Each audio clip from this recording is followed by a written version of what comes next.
In the wake of last week's mass shooting at Michigan State University, state Democratic lawmakers filing a host of bills targeting gun safety. Thank you for staying with us. I'm Brian Abel. Some of the proposed measures would require the secure storage of firearms in Michigan, universal background checks, and a red flag law, which allows courts to temporarily seize guns from anybody believed to be a danger to themselves or others. But experts say Michigan's current gun safety laws already meet some of the requirements. 7 Action News reporter WXYZ-TV takes a closer look at how those laws are being enforced and if they are strict enough. That's how these guns operate. This is a firearms safety course at Action Impact, a Southfield gun store and shooting range. William Cusick is the owner. He is also a retired Oakland County SWAT commander, major crimes detective, U.S. Army veteran, and attorney. William says he understands the need to fight gun violence. The Oxford shooting or the MSU shooting recently, you must be impacted as well. Well, absolutely. I mean, I graduated from Michigan State. I have children that graduated from Michigan State. So yeah, it certainly hits close to home. And the Oxford community is one I'm quite familiar with. But I'm also familiar with Detroit, and Detroit experiences it almost on a weekly basis. Williams says most gun store owners feel the same, hence safety will always come first. 7 days a week at 2 stores, I have firearm safety classes going on.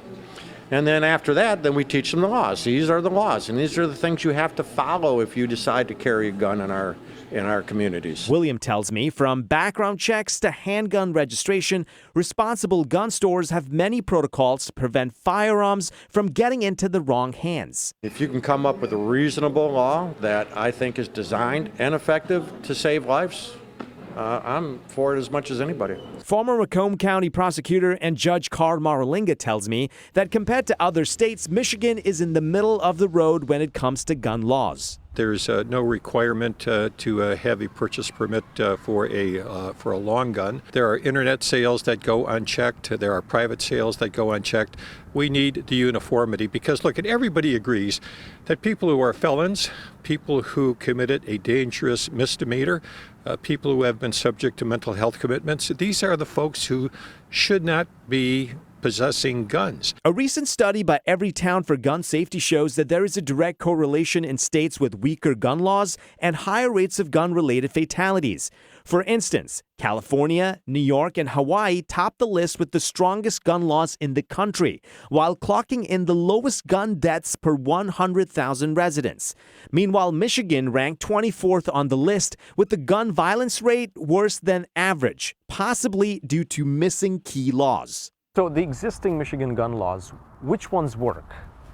Well, the background checks generally work. If you do commit an act of violence for which there's a felony, you are then subject to the felon in possession charges that you can't possess a firearm. And that's where defense attorneys like Michael Desi step in. Regardless of the charges, Michael says his goal is to have it reduced to a lesser offense. Do you feel like when it comes to gun violence, we have enough laws on the books right now from preventing horrific incidents happening? I don't personally believe that we have enough laws in terms of screening, like the red flag laws and the safe storage laws. We certainly have enough laws to criminalize behavior of illegal gun ownership or illegal gun transfers. Meanwhile, William believes that mental health crisis needs to be addressed first. If you kill somebody, you can go to prison for the rest of your life. Some states, they'll put you to death. And that's not enough to discourage an active shooter. So what makes us think that any other proposed laws are going to change that? You're not going to stop every act of violence by reformed gun laws. If we can save one mass shooting, if we can save one victim, I think we owe it to ourselves to make sure that we do everything that we can. Reporting for 7 Action News, I'm WXYZ-TV.